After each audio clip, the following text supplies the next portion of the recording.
Hai, halo sahabat pecinta catur, selamat datang kembali di Catur Talk Indonesia.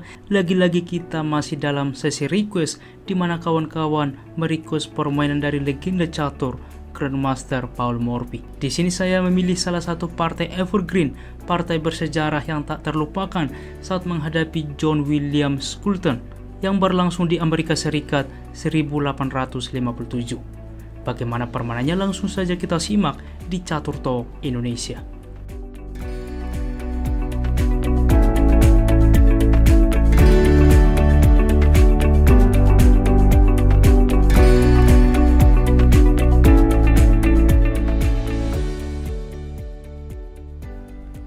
Baiklah teman-teman, di sini putih memulangkah dengan pion ke-4 dibalas E5 dan F4. Ini yang akan fokus kita bahas saat ini. Tentunya pada permainan di zaman ini bahwa permainan agresif sangat sering terjadi teman-teman.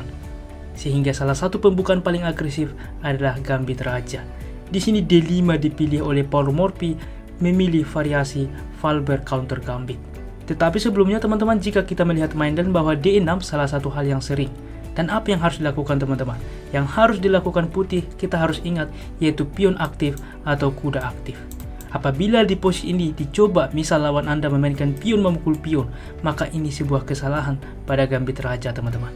Karena apa? Kita mempunyai balasan menteri H4 skak, waktu yang sama mengancam pion. Dan kita lihat, raja wajib berpindah dan tentu tidak bisa rokade. Karena apabila pion menutup, maka ini menteri memukul pion skak, waktu yang sama mengancam benteng.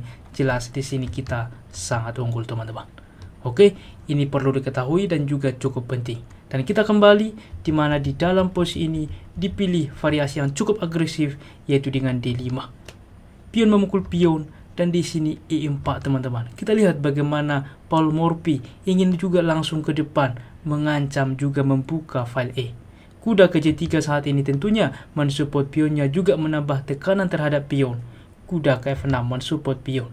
D3 saat ini lagi-lagi menantang pion, dan di sini gajah ke B4 melakukan pengembangan juga ke depan. Kita lihat bahwa raja sedang dipin. Gajah ke D2 melepaskan pinan sehingga kuda dapat aktif ke depan.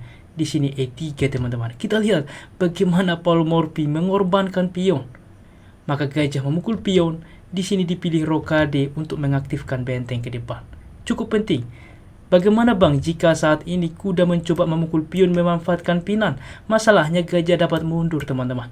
Dimana apabila rokade saat ini, di sini kuda akan memukul kuda. Lihat, gajah memukul gajah tempo skak, maka menteri memukul kembali, menteri memukul kuda, ada kuda ke F3 aktif, dimana di sini dua pion putih lebih aktif dan juga satu perwira lebih aktif, dan di sini pun bahwa putih secara posisi lebih dominan. Untuk itulah teman-teman, kita kembali Paul Morphy membuat yaitu dengan rokade terlebih dahulu. Dilanjutkan dengan gajah mundur ke D2, maka benteng ke E8 skak, gajah menutup, lalu gajah memukul kuda, pion memukul kembali, dan gajah ke G4 teman-teman. Kita lihat masih memanfaatkan pinan dari gajah.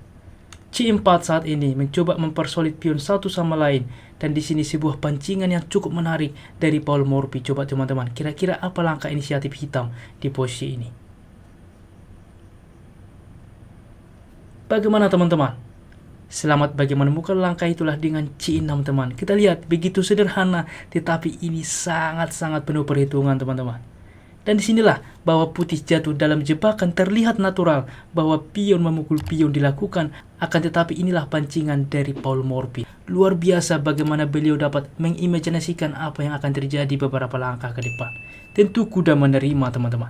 Tetapi sebelum ke sana, saya akan menunjukkan kepada Anda di posisi ini bahwa langkah pion ke H3 salah satu opsi yang bisa dilakukan.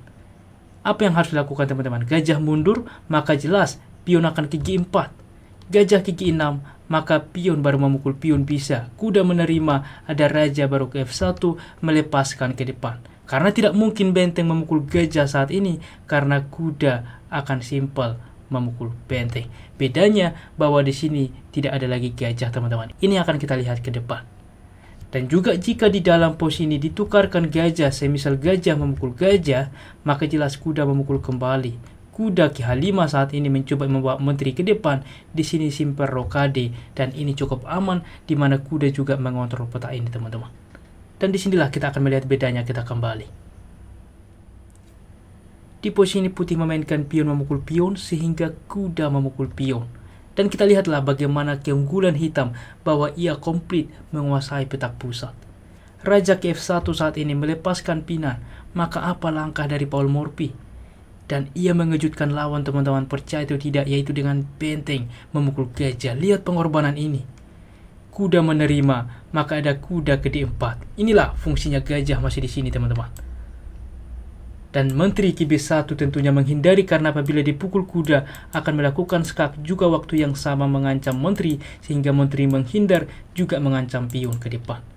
Maka gajah simpel memukul kuda skak. Raja berpindah ke F2, kuda ke G4 skak. Raja ke G1, lagi-lagi langkah paksaan. Dan juga teman-teman sebuah kombinasi yang juga menekan putih, yaitu dengan kuda ke F3 skak.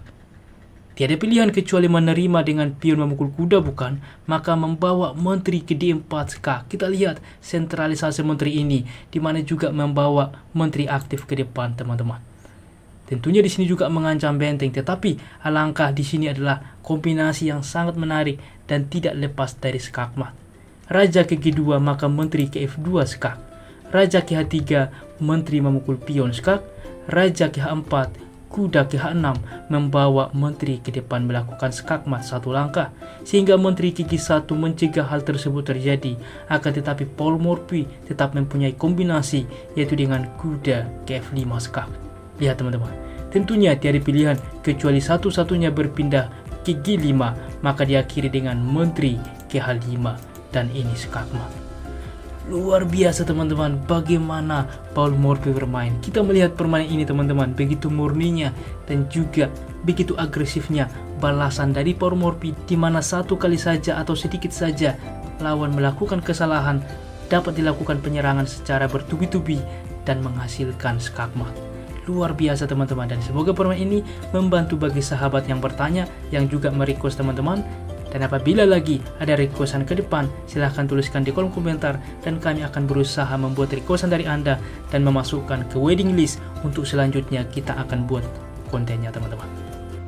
Dan adapun ulasan permainan, tingkat akurasi mereka permainan dulu menurut engine adalah sebagai berikut, di mana John Williams Coulton memiliki akurasi 87,5%, sedangkan Paul Morphy hampir sempurna 96,9%.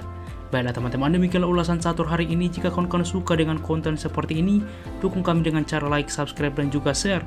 Apabila ada saran ke depan, jangan ragu tuliskan di kolom komentar. Salam Catur Talk Indonesia, sampai jumpa di video berikutnya. Keep sharing and keep loving. Bye-bye.